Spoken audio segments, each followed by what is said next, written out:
6 तारीख का ये हाई कोर्ट का आदेश मैं आपको दिखा रहा हूँ। हाई कोर्ट की इंसल्ट कर रहे हैं आप, कैसी सरकार है? तो एक कोर्ट ऑफ कंटेम्प्ट इनके ऊपर सबसे पहले तो यही बनता है। आपकी इतनी मेहरबानी रामदेव और बालकृष्ण पर क्यों हो रखी है? चाहे वो आपने गणेश जोशी की बात की, चाहे आपने सुबोध उनियाल की बात की, चाहे सतपाल महाराज की बात की, चाहे खुद मुख्यमंत्री की बात की, उनके अंदर आज हिम्मत नहीं है कि हमारे सामने आके हमारे सवालों का जवाब दें। उत्तराखंड का जो आज सबसे बड़ा, भारत का सबसे बड़ा घोटाला 2900 करोड़ का जॉर्ज एवरेस्ट का घोटाला है। कहीं ना कहीं उस रास्ते से जो है आप लोग उसको प्राइवेट करने का काम कर रहे हैं कि ये हमारा रास्ता है। हाउ, कैसे होगा आपका रास्ता? जो ये बैंक से लोन लिया गया था, उस बैंक की भी फॉरेन जांच होनी चाहिए, ऑडिट होना चाहिए कि वो पैसा कहाँ लगा है। तो जहाँ से हम निकल रहे हैं वहाँ से अब दोबारा एंट्रेंस होने के 200 रुपए मांग रहे हैं लोकल लोगों से, जो वहाँ पे स्थानीय लोग हैं। मास्क के रूप में गुंडे बैठा रखे वहाँ पर, मास्क लगा के वहाँ पर 200 रुपए। जो लोग वहाँ 100 साल से रह रहे हैं उनसे ले रहे हैं, उनके गाँव में जाने के 200 रुपए। इससे बड़ा आपातकाल देश में कभी नहीं लगा। पलायन की बात करते और अपने ही घर में आने के लिए आपको पैसे देने पड़ रहे हैं। स्थानीय मंत्री गणेश जोशी जी का उनको आराम की सख्त जरूरत थी, वो घर में आराम कर रहे हैं। उनको क्या लेना देना?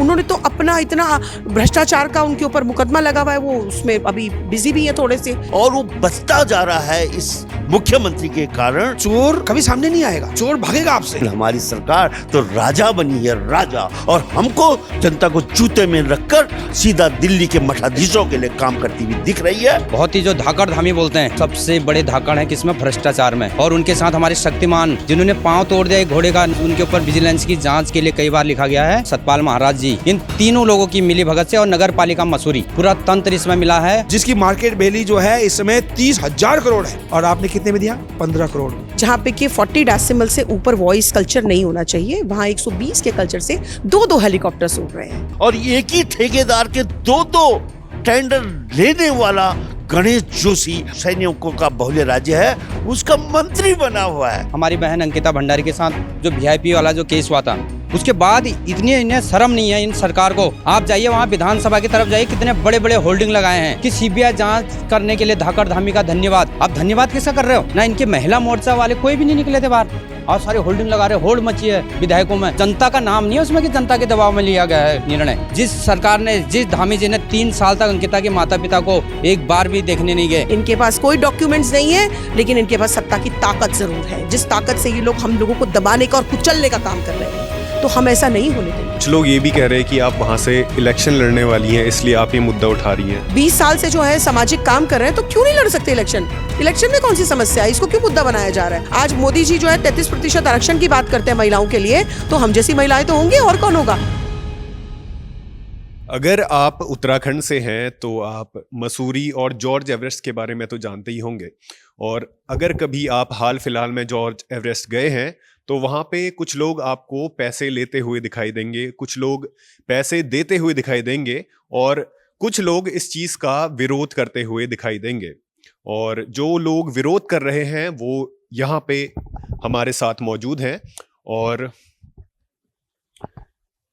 विरोध करने वालों ने यहाँ पे एक समिति का भी गठन किया हुआ है, जिनका नेतृत्व सोनिया आनंद रावत जी कर रही हैं। सोनिया जी, आप ये समिति बना रही हैं आज, क्यों, ऐसा क्यों? ये देव भूमि संसाधन बचाओ समिति के माध्यम से आज हम सब लोग आपके साथ हैं, और क्योंकि आज हमारा मेन मुद्दा है हमारे जड़ जंगल जमीन को बचाने का।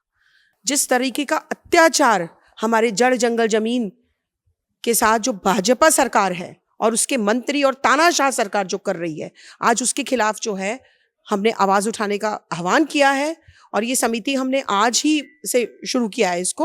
और ये आज जो खास मुद्दा है वो जॉर्ज एवरेस्ट का है। तो बहुत देर नहीं लग गया, क्योंकि ये मामला तो बहुत पहले से चल रहा है, आपको जागने में बहुत देर हो गई? ये आपको शायद गलतफहमी है, ये 4 साल से हम लोग जब से ये बना है हमारी लड़ाई तब से हो रही है। पूरे डॉक्यूमेंट्स है मेरे पास इसके, और हम लोग, क्योंकि देखिए जब धीरे धीरे जब हम लोग देखते हैं, समझते हैं, क्योंकि सरकार है आज, और सरकार के आगे जो है तानाशाह सरकार है, तो किसी को बोलने नहीं देते हैं, लेकिन हमने धीरे धीरे जो है इस पे अंडर वर्क किया है।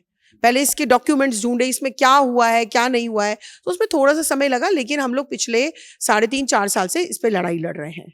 और कुछ लोग ये भी कह रहे हैं कि आप वहाँ से इलेक्शन लड़ने वाली हैं, इसलिए आप ये मुद्दा उठा रही हैं। देखिए, election is a different thing, और महिलाएं इलेक्शन लड़ेगी तो कौन लड़ेगा? अगर हम जैसी महिलाएं अगर आवाज उठा रही हैं, आज हम 20 साल से जो है सामाजिक काम कर रहे हैं, तो क्यों नहीं लड़ सकते इलेक्शन? इलेक्शन में कौन सी समस्या है? इसको क्यों मुद्दा बनाया जा रहा है? इलेक्शन लड़ना तो सबका अधिकार है, इनका अधिकार है, इनका अधिकार है। हम समाज में रहते हैं। आज अगर हम समाज में अच्छे काम कर रहे हैं तो हमारे को ये भी तो अधिकार मिलना चाहिए कि हम भी, आज मोदी जी जो है 33% आरक्षण की बात करते हैं महिलाओं के लिए, तो हम जैसी महिलाएं तो होंगी, और कौन होगा? इसको ये कैसी बात हुई और ये कैसा सवाल हुआ? आज हमारे सवाल है कि हम जैसी महिलाएं सामने आकर के अपने जड़ जंगल जमीन को बचाने की लड़ाई लड़ेंगी और लड़ रही हैं। हमारा मेन मुद्दा ये है, तो हम जैसी महिलाओं को सामने आना पड़ेगा। क्यों नहीं आना चाहिए? पूरी तरीके से आना चाहिए। मेरे जैसी और भी महिलाओं को, इनको आना चाहिए, इनको आना चाहिए, बिल्कुल आना चाहिए सामने, और सामने आकर के अपने उत्तराखंड की लड़ाई में अपना योगदान देना चाहिए। तो आप ये जॉर्ज एवरेस्ट वाली लड़ाई को काफी टाइम से लड़ रहे, कोई नतीजा निकला? इसका नतीजा ये हो रहा है कि इको सेंसिटिव जोन में, जहाँ पे कि 40 डेसिमल से ऊपर वॉइस कल्चर नहीं होना चाहिए, वहाँ 120 के कल्चर से 2-2 हेलीकॉप्टर्स उड़ रहे हैं और हम लोग चिल्लाए जा रहे हैं। हम लोग इतने टाइम से ये कह रहे हैं कि मत करिए ऐसा। इनके पास कोई डॉक्यूमेंट्स नहीं है, लेकिन इनके पास सत्ता की ताकत जरूर है, जिस ताकत से ये लोग हम लोगों को दबाने का और कुचलने का काम कर रहे हैं। तो हम ऐसा नहीं होने देंगे। कहीं ना कहीं जो है नगर पालिका का रास्ता है, नगर पालिका कब रास्ता बनाती है? जब वो कॉमन रास्ता होता है। कहीं ना कहीं उस रास्ते से जो है आप लोग उसको प्राइवेट करने का काम कर रहे हैं कि ये हमारा रास्ता है। हाउ? कैसे होगा आपका रास्ता? जब वो नगर पालिका बना रही है, इसके हमारे पास पूरे डॉक्यूमेंट्स इस चीज के। उसके बाद आप लोकल लोगों से जो पूरा घूम करके जॉर्ज एवरेस्ट के, क्योंकि 2 रास्ते हैं, एक तरफ से हम एंट्रेंस करते हैं, दूसरी तरफ से निकलते हैं हम।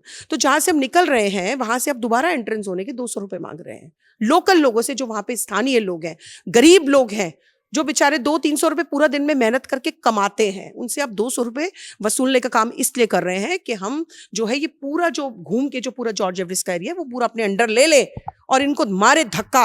तो ये कैसे हम लोग सहन करेंगे? इसके लिए तो हमें डंडे जो भी उठाना पड़ेगा, हम बिल्कुल लड़ाई ये लड़ेंगे, अपने हमारे उत्तराखंड की लड़ाई है। मैम, जो आप ये जॉर्ज एवरेस्ट की बात कर रही हैं, हमने कई सोशल मीडिया पे वीडियोस देखी हैं आपकी कि वहाँ जाके आप रुकवा रही हैं।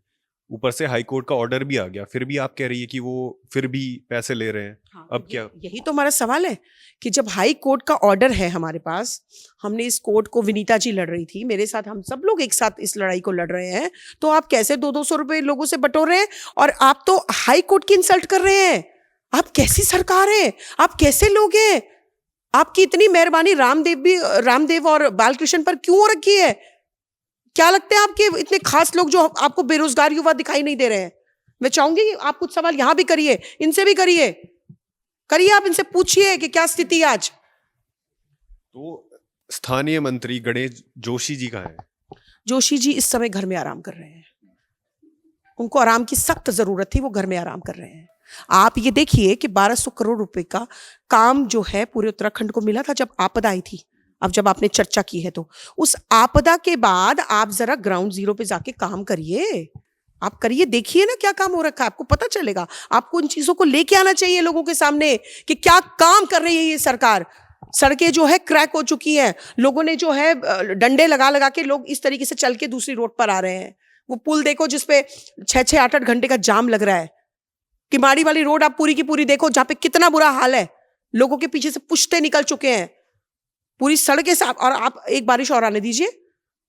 लेकिन जोशी जी को आराम की जरूरत है तो इसलिए वो घर में आराम कर रहे हैं। उनको क्या लेना देना? उन्होंने तो अपना इतना भ्रष्टाचार का उनके ऊपर मुकदमा लगा हुआ है, वो उसमें अभी बिजी भी है थोड़े से कि इसको कैसे पहले करूं। तो पहले तो उनको अपना घर भरने की जरूरत है। उनके साथ सहयोगी बने हुए हैं हमारे ये पर्यटन मंत्री जी, हमारे धामी जी के तो खास मित्र हैं वो। तो अभी तो ये काम चल रहे हैं ना, तो उनको अभी आम जनता कहाँ दिखाई दे रही है? 2027 में दिखाएगी जनता। 2027 में जनता दिखाएगी कि आप क्या हो और हमारी ताकत क्या है। आप देखते रहिए। सर, अभी आप ये मीटिंग कॉन्फ्रेंस हो रही थी उसमें लेट पहुंचे, थोड़ा सा ट्रैफिक थी उसकी वजह। क्या लगता है प्रदेश में बिना प्लानिंग के काम हो रहा है? एक्चुअली मास्टर प्लान होता तो आज शायद मैं समय पे यहाँ पे पहुँचता। इतना ट्रैफिक जाम, तो ये तो 25 साल में हमारे प्रदेश की दशा है, वो भी देहरादून जो कैपिटल है। चलो एनीवे, मुद्दे पे आते हैं। आपने अभी मैडम से पूछा कि आपने इतने समय बाद आप जागे हो, सरकार उनकी, ताकत उनकी। अगर मैंने कोई आरटीआई लगानी है तो वो आरटीआई में 10 बार तो मुझे बोल देते कि ये सूचना हमारे पास उपलब्ध नहीं है। तो ये सब सूचना लेने में टाइम लगता है। 4 साल तो मैं बोलता हूँ बहुत जल्दी है। बहुत अच्छा काम किया है मैडम ने, बहुत टाइमली काम किया है। ऊपर से आपका सवाल मुझे बड़ा सरप्राइजिंग लगा कि आप वहां से इलेक्शन लड़ी। क्या अगर ये जॉर्ज एवरेस्ट फॉरेस्ट की जीत जाते हैं उसको, उनका घर में कोई फायदा हो रहा है क्या उनका पर्सनल? ये हमारे उत्तराखंड के लिए है कि वहाँ पे सोनिया आनंद रावत मैडम को जो है बहुत बड़ा फायदा हो गया और इनके घर में जो है तिजोरी भर गई। तो चुनाव इज द डिफरेंट थिंग। मैं तो बोलता हूँ ऐसे लोगों को आना चाहिए, चुनाव लड़ना चाहिए, जो समाज में आज कुछ नहीं है, एक कार्यकर्ता के रूप में इतना बड़ा काम कर रही है, कल अगर उनके पास एक पद आ गया, एक विधायक वो बन गई, कहीं मंत्री बन गई, तो प्रदेश की स्थिति क्या हो सकती है वो सोचने की जरूरत है। रही बात लड़ाई की, हम तो एक चूहे हैं आज, हम शेर से लड़ रहे हैं, हम चूहे हैं, हम शेर से लड़ रहे हैं। वो शेर हमें कभी भी मार सकता है, कभी भी अंदर कर सकता है, लेकिन हमारी हिम्मत, वो चूहा जो आंकड़ा है ना, वो आज उसकी हिम्मत नहीं कि हमारे सामने आके हमारे बातों का जवाब दे दे।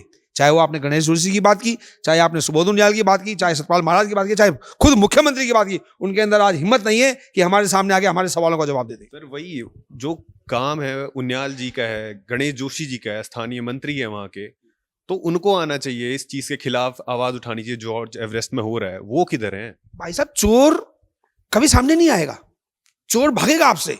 अगर पकड़ा गया कि इसने चोरी की है, वो आपके सामने कैसे खड़ा होगा? कैसे चोरी करते हैं? चोरी है, खुलेआम चोरी है। आप जो है सैन्य धाम यहाँ पे देख लीजिए, खुलेआम उसमें जो है भ्रष्टाचार हुआ है। आपका जो जॉर्ज एवरेस्ट में, आपने अभी में पूरा हिसाब किताब तो आपको बता दिया है कि आज उसकी मार्केट वैल्यू 2700 करोड़ है, जो सर्किल रेट का रेट है, सर्किल रेट के हिसाब से 2700 करोड़, और जिसकी मार्केट वैल्यू जो है इस समय 30,000 करोड़ है मार्केट वैल्यू, और आपने कितने में दिया? 15 करोड़ में। 15 करोड़ मैथमेटिक 15 साल के लिए 15 करोड़ में दिया, सालाना 1 करोड़, तो 15 करोड़ में ही दिया आपने। तो ये तो मैथमेटिक्स अब तो बहुत जब हमें तो नहीं लगेगा कितना शून्य लगेंगे अगर उस हिसाब से हम कैलकुलेट करें इसमें।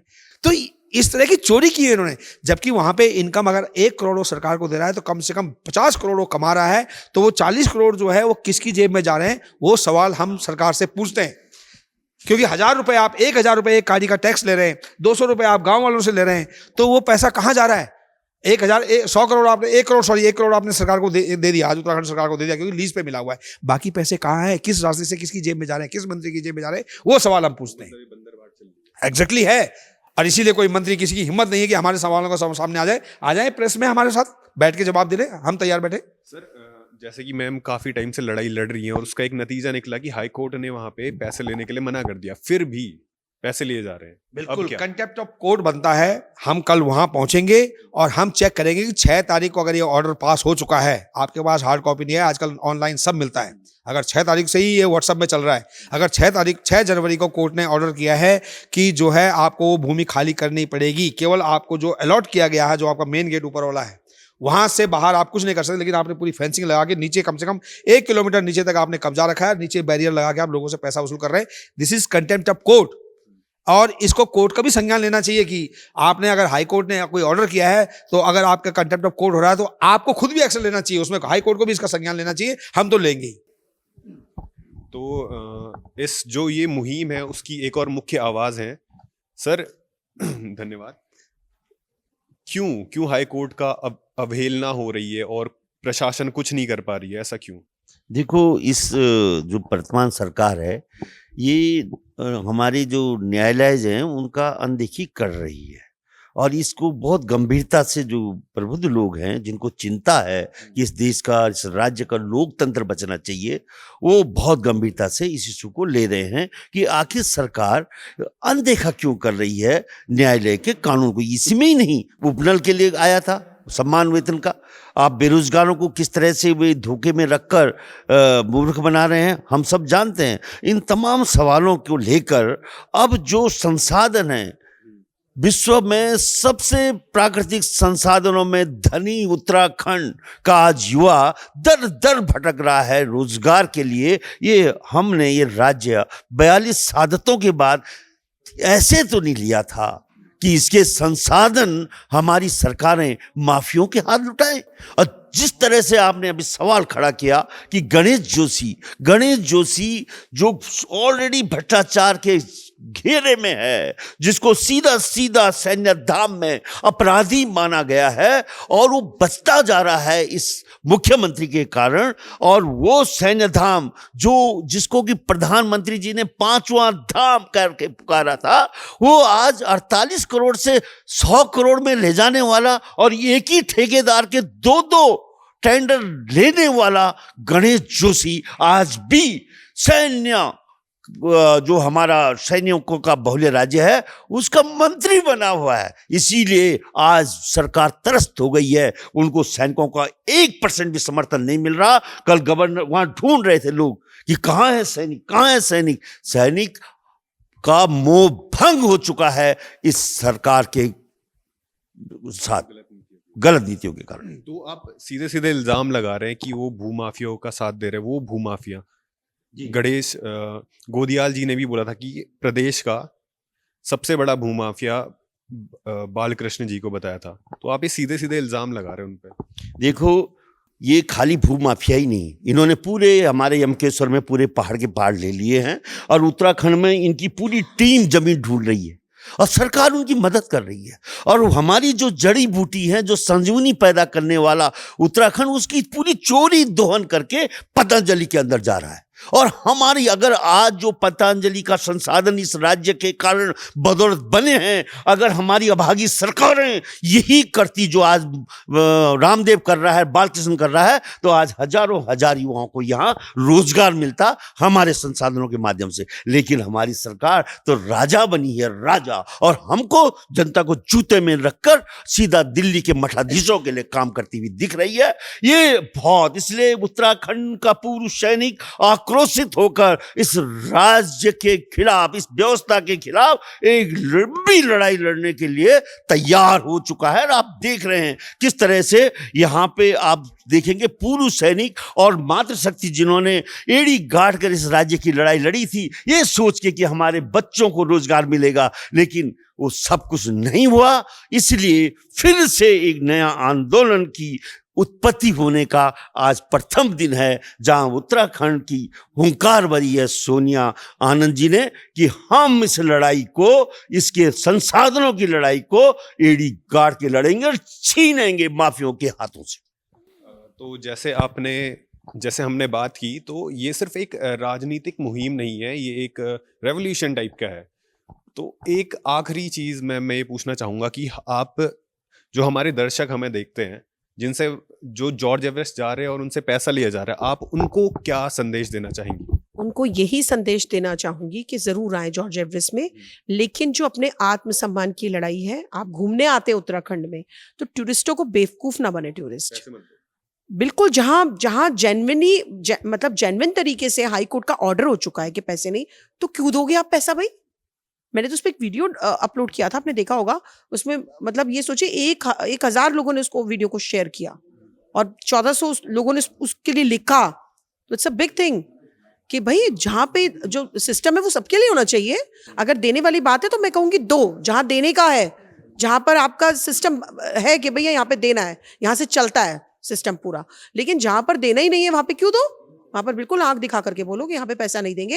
हाई कोर्ट का ऑर्डर, हम अभी इसको अपलोड भी करेंगे अपने मोबाइल पर, सबको शेयर करना चाहिए और सबको अपने पास भी रखना चाहिए कि हम आपको पैसा नहीं देंगे। तो ये आम जनता की भी लड़ाई है, क्योंकि उत्तराखंड में बाहर के जो हमारे प्रवासी लोग हैं, जैसे हमारी दीदी हैं, ये प्रवासी हैं तो उत्तराखंड की, लेकिन आज ये बाहर रह रहे हैं या जॉब्स कर रहे हैं। तो उन लोगों को मैं कहना चाहूँगी कि क्योंकि ज़्यादातर लोग बाहर से आते हैं, तो जॉर्ज एवरेस्ट हमारा हेरिटेज है, देखना चाहते हैं लोग, तो उन लोगों को मैं कहना चाहूंगी कि जरूर इस लड़ाई को हमारे साथ लड़ें। बिल्कुल पैसा देने की जरूरत नहीं। पलायन की बात करते हो और अपने ही घर में आने के लिए आपको पैसे देने पड़ रहे हैं, ये तो बिल्कुल अलग बात हो गई ना। एक तो आप कहते हो कि उत्तराखंड से लोग पलायन करेंगे, भाई पलायन तो करेंगे जब यहाँ और लोगों का यहाँ आधिपत्य हो जाएगा और लोग अपना काम करेंगे यहाँ, तो यहाँ का लोकल जाएगा क्या? उसको तो अपना पेट पालना ही है, तो वो बाहर जाएगा।